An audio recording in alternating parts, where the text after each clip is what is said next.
biscuit factory Bhergaon आरोना मा बियो ब्रेड हानाय नैबे हाबाय थादों आरो ने दा हाबाय थादों ब्रेडखौ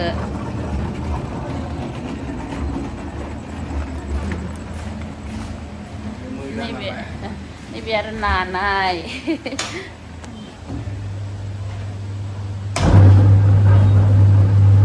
बेबायदि नायो आरो ना गुन्दैखौ खै बोसोर जाखो बानायनाया बे 8 माससो जाबाय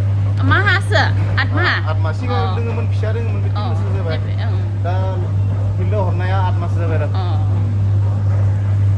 जाबाय थादों मा जायो दे मोजां जागोन दे बर'आनो नोंथाङानो फार्स्ट खोमा ना फेक्टरि माबानि बिस्कुट फेक्टरि गोनाङा बेयाव सावोनो बेयाव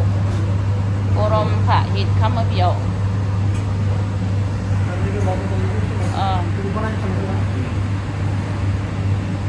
सोरबाफोर मिथियाबा नायनो फैजागोन भेरगाव जायगायाव भेरगाव सारियालियाव आरोना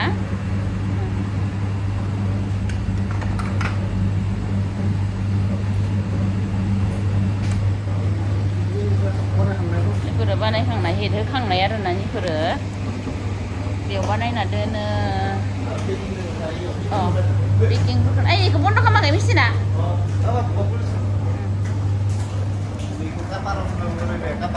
बे काटाराव जागोन आरोना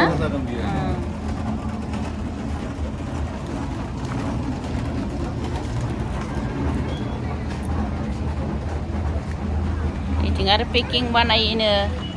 नायनोसै आरो पेकिं बानायनायखौबो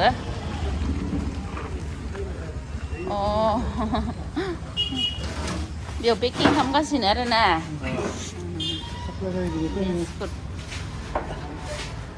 आंनि भिउवार्सफोरा बायनो लुगैदोंबा फैजागोन नै बारा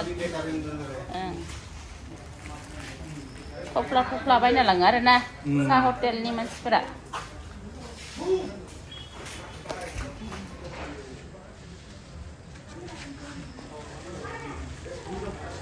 गोजानाव साप्लाय थाङो ना गोजान थाङो मथा-मथि बगामाथि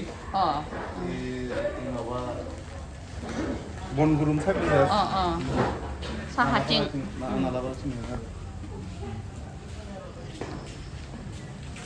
भेरगाव जायगायाव दे आंनि भिउवार्सफोर माब्लाबाफोर फैयोबा नै भेरगाव सारियालियावनो दङ जोङो गिदिंनो फैदोंमोन